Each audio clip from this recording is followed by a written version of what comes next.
पुण्यात्माओं, जब तक हम परम पिता कबीर परमेश्वर की शरण में नहीं आवांगे, ना तो हम ऋषि बन सकते, ना हम संत भगत कवा सकते, क्योंकि 1 मिनट में ना जानियो के बिजली करवा दे और के करवा दे। तो जैसे भगवान शंकर जी ने यही समाधान ढूंढा कि पार्वती ने मेरे को धोखा दिया और मैं पार्वती पर अटूट विश्वास करता था कि मेरी प्रियतम है और मेरे साथ कभी भी झूठ नहीं बोलेगी, मेरे साथ कोई भी छल नहीं करेगी। इसने भी छल कर दिया, इसलिए उसने सोचा कि मैं अपने काम वासना को नष्ट कर दूं। 88,000 वर्ष तक उसने विषय वासना को नष्ट करने के उद्देश्य से तप किया, साधना की समाधि लगाई और उसने मान लिया कि तेरा जो है वासना खत्म होगी। अब वो खूब घूमता फिरता है, मस्त हो गया कि अब तेरे ऊपर कोई असर नहीं होना, ना विषय वासना प्रभावित होगी, ना स्त्री की आवश्यकता पड़ेगी, शादी करवाऊंगा को नहीं। तो कुछ दिनों के बाद काल ने तो ये है, इसके हाथ में रिमोट है, वो चाहता है अगर ये सभी ऐसे रहने लग गए तो तेरे लिए खाने के लिए संतान उत्पत्ति कैसे होगी। उसने भगवान शंकर के मन में प्रेरणा कर दी कि मैंने सुना है कि जब सागर मंथन हुआ था तो देव राक्षसों ने अमृत का कलश ले लिया था और भगवान विष्णु जी ने एक सुंदर स्त्री का रूप बना करके उनसे वो कलश और उनको शराब दे दी थी और कलश छीन लाए थे। तो उस समय भगवान कितने सुंदर लग रहे होंगे स्त्री के रूप में। भगवान का वो रूप मैं नहीं देख सका क्योंकि मैंने, शंकर भगवान कह रहे हैं कि मैंने उस समय विष पान कर लिया था और उसके गंगेड़े में, उसके नशे में मैं देख नहीं सका।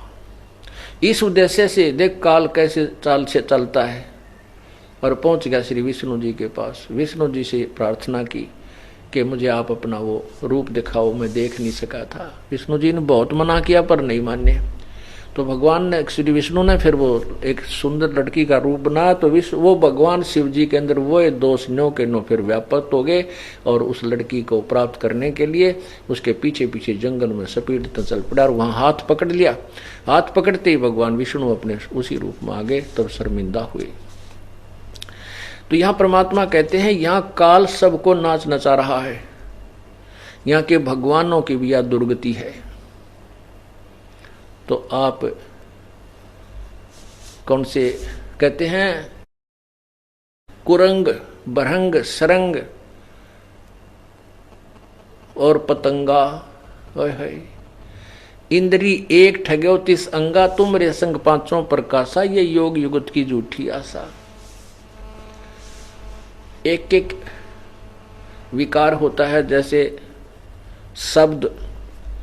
शब्द का विकार होता है इसमें, मृग हिरण में वो कान का शब्द यानी मीठी आवाज सुनने का इतना जो है आदि होता है, उसके इतना वश है कि शिकारी जो होते हैं वो एक प्रकार का ऐसी सुरीली सी आवाज निकालते हैं एक यंत्र से, जो उस हिरण को बहुत प्यारी लगती है और उस आवाज को सुनकर उस शिकारी की तरफ ही चल पड़ता है और वहां जाकर के उसके सामने ऐसे गर्दन रख देता है और शिकारी उसको पकड़ लेता। उसके बस की बात नहीं, उस मृग के बस की बात नहीं, वो इतना वश है उस सुरीली आवाज सुनने के।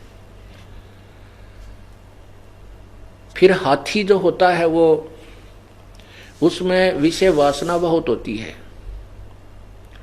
शिकार जो पकड़ने वाले, हाथी पकड़ने वाले क्या करते हैं, एक बहुत लंबा चौड़ा सा गड्ढा बना देते हैं, 7-8 फुट चौड़ा, लंबा खूब 150 फुट लंबा, और उसके ऊपर छत दे देते हैं बोदी लकड़ियों की पतली पतली सी, और उसके ऊपर घास मिट्टी डालकर ऐसा घास जमा देते हैं सामने पता ना लगे, वही ताजा घास उसके ऊपर लगा देते हैं मिट्टी में।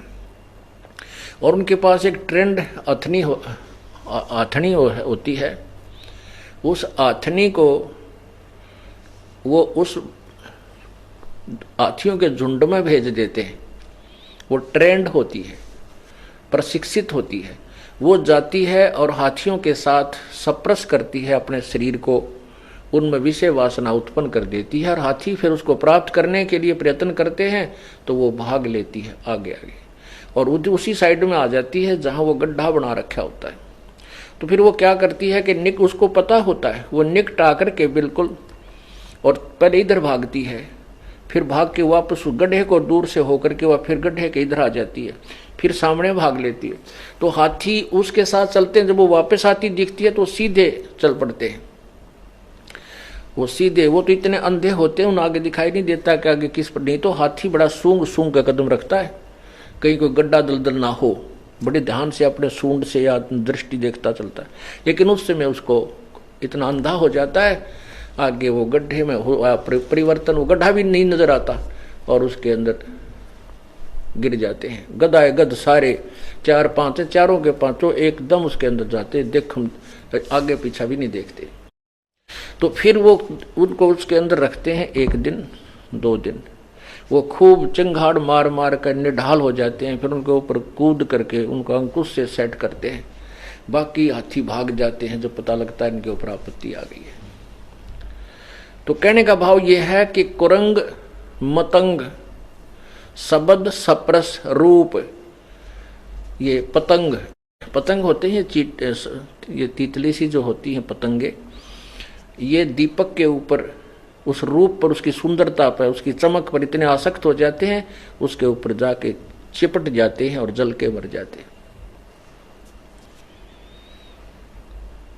रस, रस ये जीभ का स्वाद मछली में, मछली पकड़ने वाले क्या करते हैं, वो मच्छी पकड़ने वाले क्या करते हैं कि एक मांस का टुकड़ा एक हुक में टांग लेते हैं, कांटे में लोहे के, तीखी, वो आगे से उसका तीखा जो है ना नोकीला होता है शिरा, तो उसको धागे से बांधकर उसमें डाल देते, और मछली भाग कर आती है उसके ऊपर ऐसे अपने मुंह में डाल लेती है, मुंह में डालते वो ऐसे झटका देते हैं, वो मछली के ऐसे मुख में फंस जाता है वो नोकीला हुक, वो कांटा, और उसको बाहर पटक देते हैं, तड़प पटक कर 2 मिनट में मर जाती है।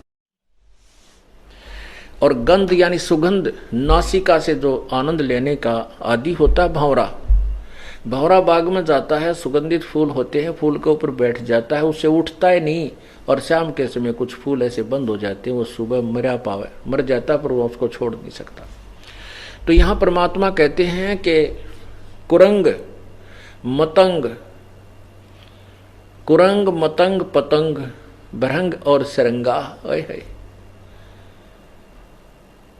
इंद्री एक ठगो 30 अंगा, उन कहते एक एक विकार था उसमें मर गए, और तुमरे संग 5 प्रकाशा, योग युगत की झूठी आशा। तो बनावटी बात करते हो कि बड़ा योग युगत हो गया, साधना करता है, बड़ा विकार जीते बैठा है, उसने ना जीत रखा टट्टू भी। कहते हैं विकार मरे मत जानियो जो भूबड़ में आग, जब तक हम कभी परमेश्वर की शरण में नहीं आएंगे यो मन टेकन को दे जीवन है। ये तो कबीर परमात्मा ही हमारी व्यवस्था ठीक रखेगा, हमारा प्रोटेक्शन करेगा। मन की तो बकवाद करने की आदत है, परंतु भगवान इसको लिमिट से आगे नहीं जाने देगा, क्योंकि उसको पता है कि ये कहाँ तक पहुँच सकता है और ये कितनी हानि पहुँचा सकता है। इसलिए प्रभु इस मन को सीमा में रखता है। अब देखो काल ने कैसा जुल्म किया, मनुष्य जन्म दिया तो 5 बकवाद लगा दी, ओए गाने सुन की आदत मारे में, अच्छी सुगंधित खुशबूदार तेल त्याल छिड़कन की बीमारी मारे में, सुंदर रूप देख लिया उस पर आसक्त उनकी बीमारी मनुष्य में, यानी हर प्रकार की बकवादें। कबीर परमात्मा कहते हैं कबीर कुत्ता 30 दिन रुत पे रहे उजास, कामी नरकुता सही ये 6 ऋतु 12 मास। परमात्मा ने मनुष्य को कुत्ते से भी बदतर जीव बताया है। कहते हैं कुत्ता तो 30 दिन ऋतु के ऊपर ही उसके अंदर उत्तेजना होती है विकारों की, और कहते कामी नरकुत्ता से 6 ऋतु 12 मास, इस मनुष्य के अंदर ये भी विकार कोई समय ही नहीं दिया। तो परमात्मा कहते हैं कि इतने विकार, इतना आपके ऊपर काल ने जाल फैला रखा है, तुम समझते नहीं। ये काल का एक सुनियोजित षड्यंत्र है, कबीर परमात्मा ने आकर के हमें बताया है। अब उन्होंने बता भी दिया है और हमें हमारा सहयोग नहीं देंगे तो हम यूजलेस हैं। जिससे ज्ञान भी हो जाए हम कुछ नहीं कर सकते, ना किसी विकार को कंट्रोल कर सकते जब तक परमात्मा की मदद, उसका अंकुश इस मन के ऊपर नहीं रहेगा। अंकुश रहेगा, उसकी मर्यादा में रहेंगे, इस नाम का जाप करेंगे, सुबह शाम दोपहर की सब अपनी क्रियाएं करेंगे और नेक नीति से रहेंगे तो परमात्मा इस काल के जाल से हमें बचाएगा। तो क्या बताते हैं भाई, साच कहूं तो जग ना माने, या झूठ कही ना जाई हो। साच कहूं तो जग ना माने, या झूठ कही ना जाई हो। ब्रह्मा विष्णु ये शिव जी दुखिया, जिन ये राह चलाई हो, जिन ये राह चलाई हो। अब ब्रह्मा दुखी, विष्णु दुखी, शिव जी दुखी। अब भगवान विष्णु के अवतार श्री राम और कृष्ण आए थे, उनका जीवन देख लो, जो एक दिन भी सुख का सांस उनको लिया उन्होंने प्राप्त किया हो तो। भगवान श्री रामचंद्र जी को वनवास हुआ, शादी हुई, शादी होते वनवास हुआ और वनवास में सीता का अपहरण हुआ और जब ना जाने कितने सेना मरी, बहुत दिन तक संघर्ष रहा, हाहाकार मचा रहा, सीता के वियोग में विलाप श्री रामचंद्र जी का। फिर रावण को मारकर लाखों करोड़ों व्यक्तियों को, जीवों को मार करके सीता प्राप्त की। वो पाप श्री कृष्ण राम के, विष्णु जी के बैड अकाउंट में लिखा गया। फिर सीता जी घर पर आई, एक धोबी के कहने तक श्री राम ने निकाल दी। अंतिम श्वास तक सीता कहीं, राम कहीं। श्री रामचंद्र जी अयोध्या के राजा, सीता जी वाल्मीकि जी के आश्रम में, वहीं पर संतान को जन्म दिया। गर्भवती घर से निकाल दी भगवान श्री रामचंद्र जी ने। बताओ, यदि हम अपने भगवानों के चरित्र देखें तो हम एक दिन भी नहीं जी सकते संसार में। एक गर्भवती स्त्री को एक नालायक आदमी के कहने तक घर से निकाल देना है, कौन सी समझदारी बताओ। और खुद भगवान अपनी परीक्षा लेकर लाए थे कि सीता को मैं जब साथ लेकर चलूंगा, मैं जनता की जो है ना बोली तान्य को, व्यंग को सहन नहीं कर सकता, मैं तब लेकर साथ चलूंगा, ये परीक्षा में सफल होगी। परीक्षा में सफल कैसे करना चाहा कि अग्नि में सीता को बैठाया जाएगा, नहीं जली तो ये निष्कलंक है। बता क्या उद्देश्य था भगवान का? ये उद्देश्य था कि इसने मार दूं, मर जा, जल के खत्म हो जा, नहीं तो लोग तुझे जीने नहीं देंगे। लेकिन वो नहीं मरी क्योंकि वो निष्कलंक थी। अब नहीं मरी तो वहां आकर के पक्का सबको ये हो गया कि बड़ी सीता जी सती है, इनमें कोई इसने रावण से कोई संपर्क नहीं किया, इसलिए अग्नि ने इसको जलाया नहीं।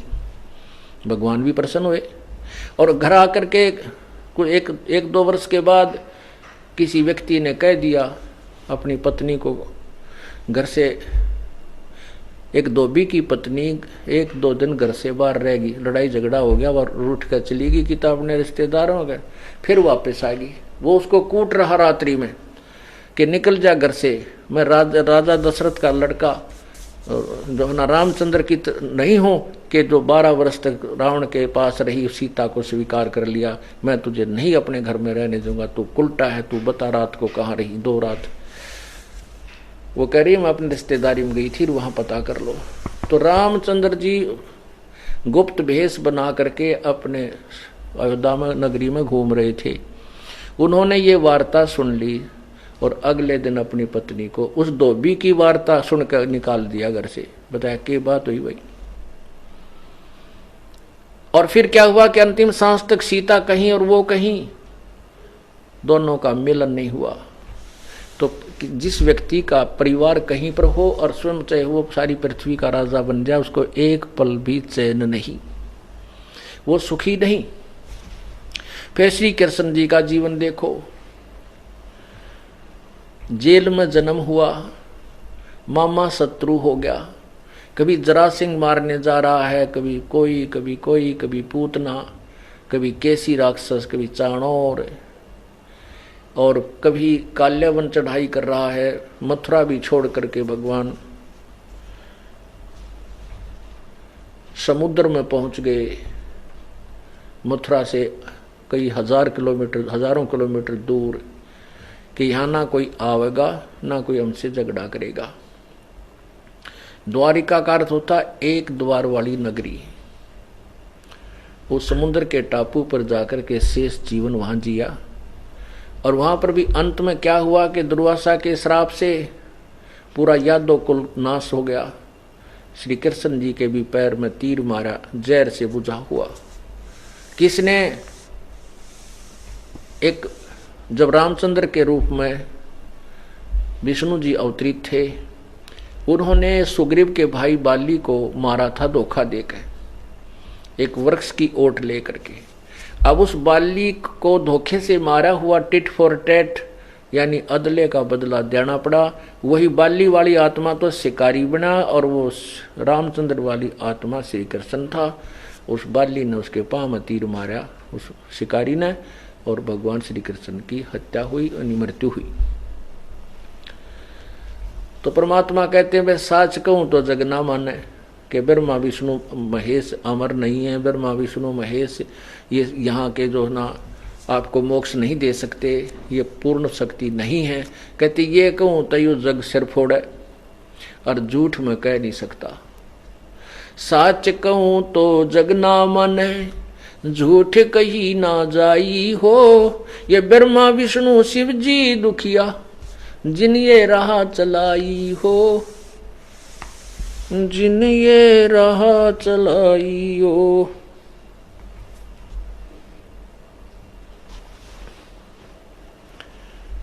अब ब्रह्मा विष्णु तीनों ये भी महादुखी हैं, जिन्होंने ये काल की व्यवस्था बनाई हुई है। ब्रह्मा जी शरीर जीवों की उत्पत्ति करवाता है, और विष्णु जी यहाँ मोह ममता एक दूसरे में डालकर सतिथि रखता है, और शंकर जी संहार करके अपने पिता के पास 1 लाख प्राणियों को नित्य भेज देता है।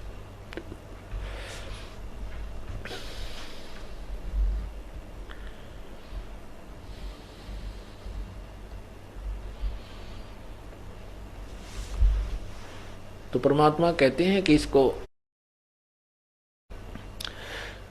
गरीबदास साहिब जी कहते हैं, कबीर जी बताते हैं कि हमरा ज्ञान किने ना सुनिया, और ये पर भी लेत जात है दुनिया। हमारे ज्ञान को कोई नहीं सुनना चाहता, और कोई इसको बता दे कि वहां पर भी लगेगी, और वहां पहुंच जाता है उस जोड़ में स्नान करने के लिए, तालाब में नहाने के लिए, और हमारी बात पर विश्वास नहीं करता हम जो ज्ञान बताते हैं। इसलिए कहते हैं, संसारी दी गल्ला चिन्ह, नहीं बूझे शब्द जो गहरे नू। ये गहरे ज्ञान को नहीं सुनता। ये जो वचन हम बोलते हैं, शब्द हम बोलते हैं, गहरा अच्छी तत्व ज्ञान सुनाते हैं, इसको नहीं सुनता, और संसारिक लोगों की बातों को तुरंत मान लेता है। मुर्दों से ती प्रीत लगावे, न जाने सतगुरु मेरे नू। जैसे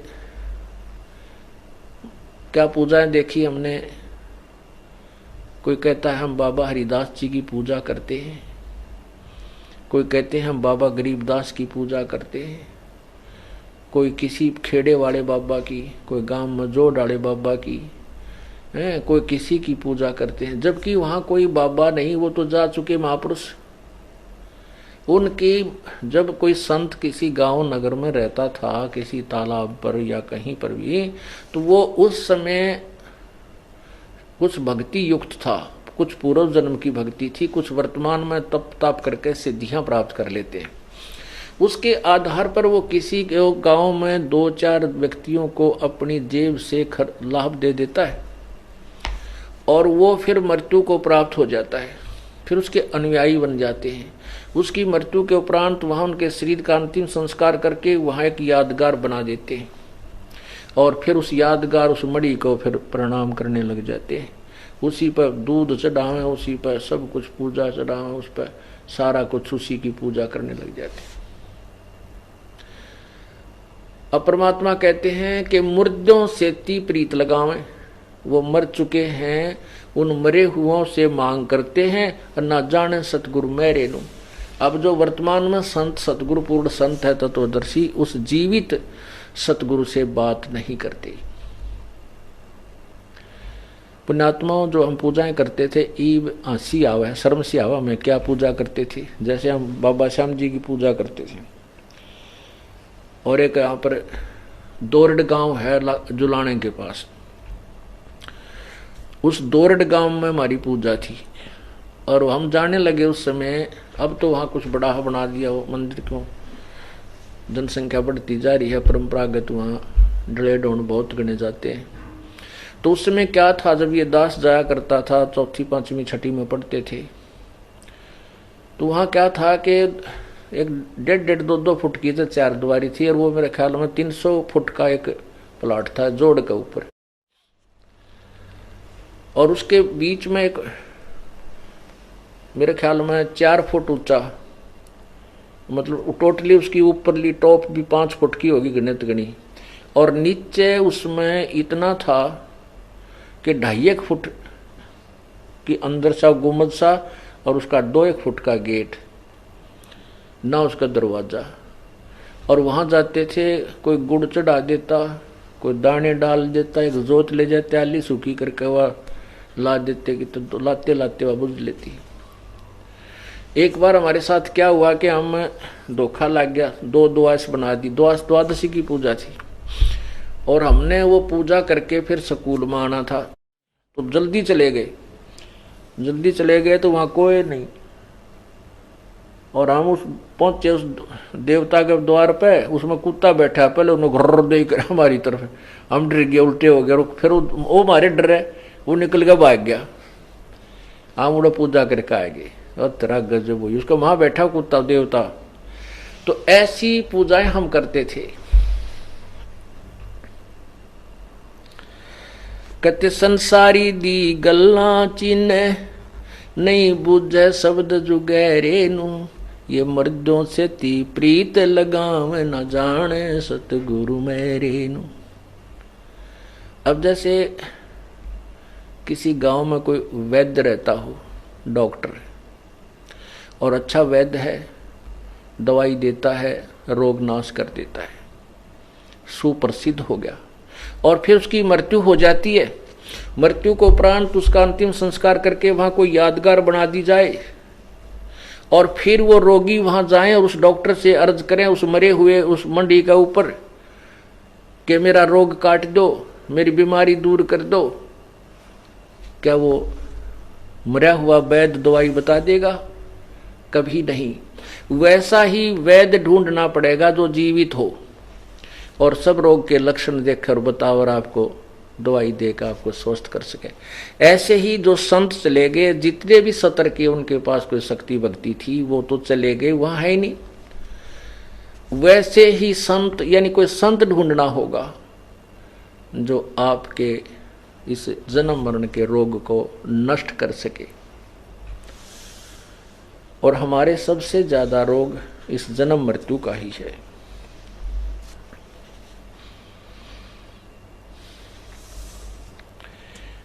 अब क्या बताते हैं, ये आत्मा रोती है और कहती है मैं तो दे दी है बालम याणे नु, मैं तो दे दी है बालम याणे नु, मैं तो दे दी है बालम याणे नु, मैं तो दे दी है बालम याणे नु।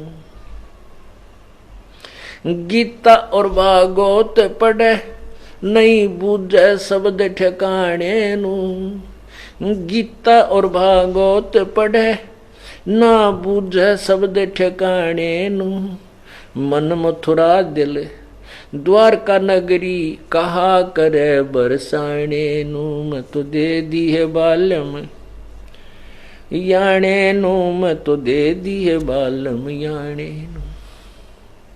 जब फुरमान धनी का आया को रख घर जाने नु, जब फुरमान धनी का आया को रख घर जाने नू, जा सतगुरु का शरणा लीजे, मिटे जम तलबाने नू। मैं तो दे दी है बालम याने नू, मैं तो दे दिए बालम याने नू,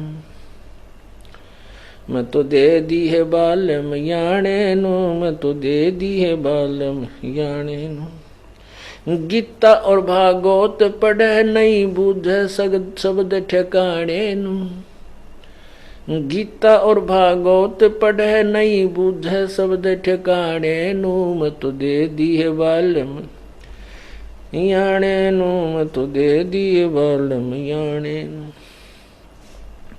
उत्तर दक्षिण पूर्व पश्चिम ये फिरता दाने दाने नू, उत्तर दक्षिण पूर्व पश्चिम ये फिरता दाने दाने नू।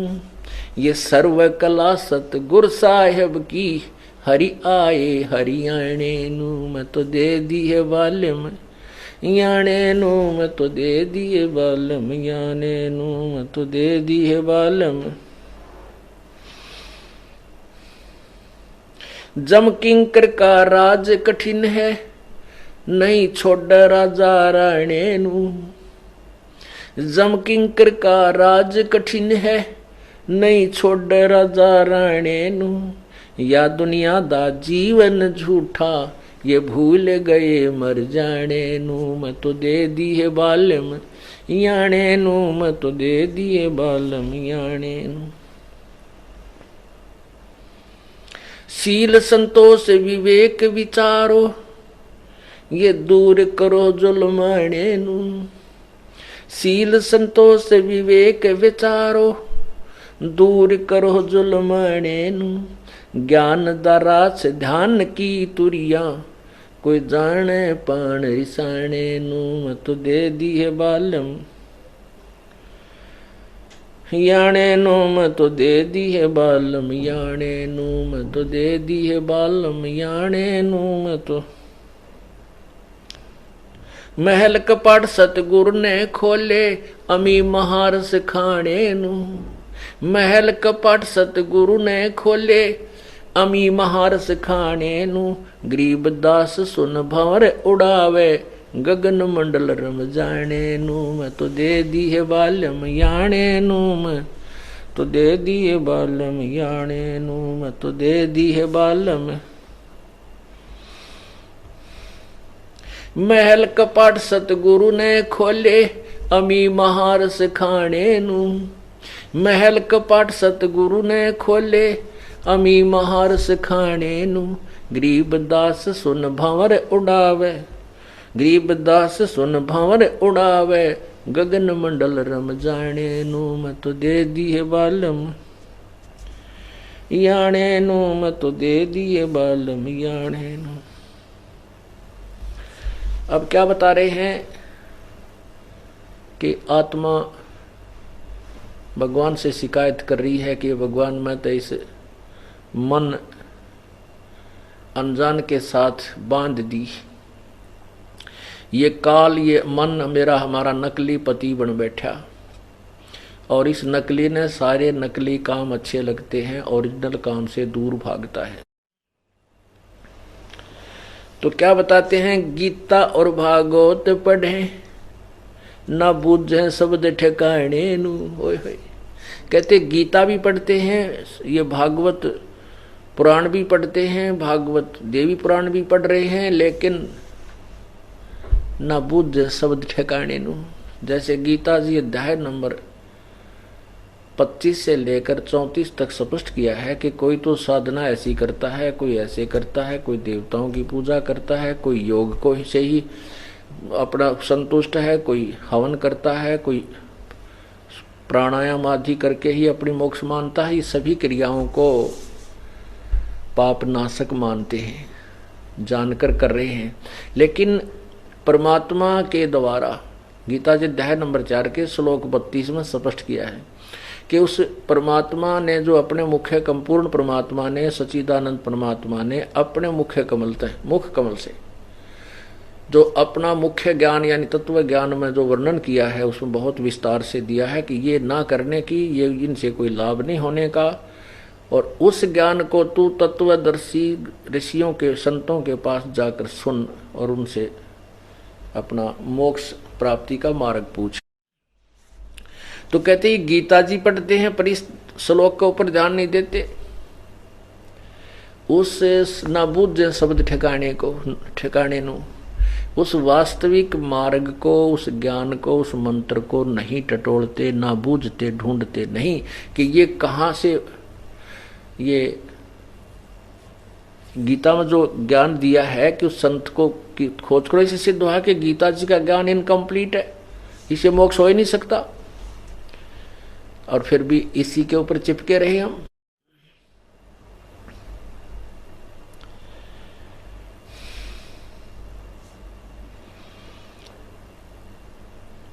जब फुरमान धनी का आया, को रखे घर जाने नू। कहते हैं जब यहाँ के भगवान काल का, धर्मराज का जब आपको बुलाने का सम्मान होगा, कोई नहीं रोक सकता। आपको नहीं रोक सकते, कोई नहीं रोक सकता, चाहे तुम ब्रह्मा की पूजा कर, चाहे विष्णु की, चाहे शिव जी की। एक बार बताते हैं कि एक ऋषि को किसी भविष्य वक्ता ने बता दिया कि आपकी आयु 5 दिन शेष है। उसको चिंता बन गई। वो गया इंद्र के पास, इंद्र से कहा कि, और साथ में उसने इंद्र के पास गया और उससे प्रार्थना की कि हे देवराज, मेरी 5 दिन की आयु शेष है और मैं चाहता हूं कि मुझे कुछ आयु और मिले ताकि मैं भक्ति कर सकूं, और मेरा कोई उद्देश्य नहीं है। तो इंद्र ने कहा भी बात तो तेरी सच है, पर इसके विषय में मैं तो कुछ नहीं कर सकता, चलो ब्रह्मा जी के पास चलते हैं क्योंकि वे हमारे सृष्टिकर्ता हैं, इवन इतना ज्ञान है। तो वो दोनों जने, इंद्र भी और वो ऋषि भी, ब्रह्मा जी के पास गया, सारी कथा सुनाई। ब्रह्मा जी बोले भाई उद्देश्य तो संत का बिल्कुल ठीक है, ऋषि का, ये कोई स्वार्थवश तो एक्सटेंशन मांगता नहीं, बस अपने भक्ति के लिए मांग रहा है, पर मेरे पास इसका कोई समाधान नहीं, विष्णु जी के पास चलते हैं। अब विष्णु जी के पास गए। विष्णु जी कहते हैं ये विष्णु जी पालन करता है हमारे, वही व्यवस्था कर सकते हैं। विष्णु जी को भी ये कथा सुनाई तो विष्णु जी ने कहा भी बात तो महात्मा की बिल्कुल ठीक है, ऋषि जी की बात तो बिल्कुल ठीक है, स्वार्थवश तो कुछ डिमांड कर नहीं रहा भाई, पर मेरे बस की बात नहीं है, ये तो भगवान शंकर यहाँ का संहार करता है, वो क्षमा कर सकते हैं, उनके पास चलो। भगवान शंकर के पास गए, शंकर जी से प्रार्थना की। अब शंकर जी ने भी सुनी सारी कथा, वो भी सहमत हो गए कि बात तो ठीक है, क्योंकि ऋषि जो है अपने स्वार्थवश से नहीं एक्सटेंशन चाह रहा, जीवन की वायु वृद्धि नहीं चाह रहा है, तो केवल परमार्थ के लिए चाह रहा था, इसमें कोई दोष भी नहीं। परंतु मैं कुछ नहीं कर सकता, मैं तो उसी को मारता हूं जो ऊपर से आदेश आता है। कहां से? धर्मराज से। तो वो तीनों सभी कहने लगे चलो धर्मराज के पास चलते हैं। अब ब्रह्मा जी, विष्णु जी, शिव जी, इंद्र और वो ऋषि, वो पांचों के पांचों उस धर्मराज के दरबार में गए और धर्मराज से जाकर कहा कि धर्मराज आप इस ऋषि का जीवन एक्सटेंड कर दो, इसकी आयु बढ़ा दो। वो तीनों देवता कहने लगे, ब्रह्मा विष्णु महेश। अब धर्मराज ने देखा, वो अपना उठाकर उसकी आत्मा का जो नंबर है उस कोड वर्ड से वो देखा कि इसकी कितनी आयु है। वो उस दिन 5वां दिन था, जो उसकी मृत्यु होनी थी वो दिन था, और उसमें लिखा हुआ था कि इसकी मृत्यु धर्मराज के दरबार में हो और ब्रह्मा विष्णु महेश और इंद्र इसके साथ हों। उस धर्मराज ने तो मौका मिल गया, देख बनाया बनाया मार पा गया, वो उसी टाइम में मर गया। तो मारना ही था, समय अंत था उसका, वो मार दिया, मर गया। अब विष्णु जी ने सुदर्शन चक्र पहना लिया और शंकर जी ने त्रिशूल काट लिया। कहने लगा तूने हमारी आय की जो है ना इज्जत नहीं रखी, इतना भी समय नहीं दिया कि हम आपसे प्रार्थना ही कर रहे थे, इतने में तूने इसको मार डाला। धर्मराज बोला, देवताओं मेरी बात सुनो, ये भगवान की बई है, मेरे तरफ का लेख नहीं, इसमें ऑटोमेटिक सबका लिखा जाता है, मैं उसी के अनुसार मन तो चिंता हो रही थी कि तुम पांचवा ने क्यों कर इकट्ठा करो, मेरे दरबार में तुम आप पाएंगे भलाओ तुम्हारा। मैं तो इस चिंता में था कि तुम पांचवा ने कैसे इकट्ठे करूं मेरे यहाँ, और जब इसने मारूं मैं नहीं कि कुछ करता, ये जैसा भी लिखा है ये देख लो। उनको पढ़ के सुना दिया कि इसकी मृत्यु धर्मराज के दरबार में हो और ब्रह्मा विष्णु महेश और इंद्र इनके साथ खड़े हो, ये देख लियो भगवान का लेख है। और यदि इसकी उम्र बढ़वानी है तो तुम दे दो, कोई सा बढ़वा लो, दोनों तीनों पाछे सरके ने हम क्यों दे, अपनी जान सबको प्यारी लगती है। तो क्या बताते हैं, जब फुरमान धनी का आया को रखे घर जाने नू, और जा सतगुर की मैं बलिहारी जो मेटे जम तल बाणे नू, मैं तो दे दी है बालम याणे नू, मैं तो दे दी है बालम याणे नू। कहते मैं तो सतगुर के ऊपर बलिहारी हूं, जो इस काल के इस संबंध काट दे, खत्म कर दे, भाग जाए यहां से।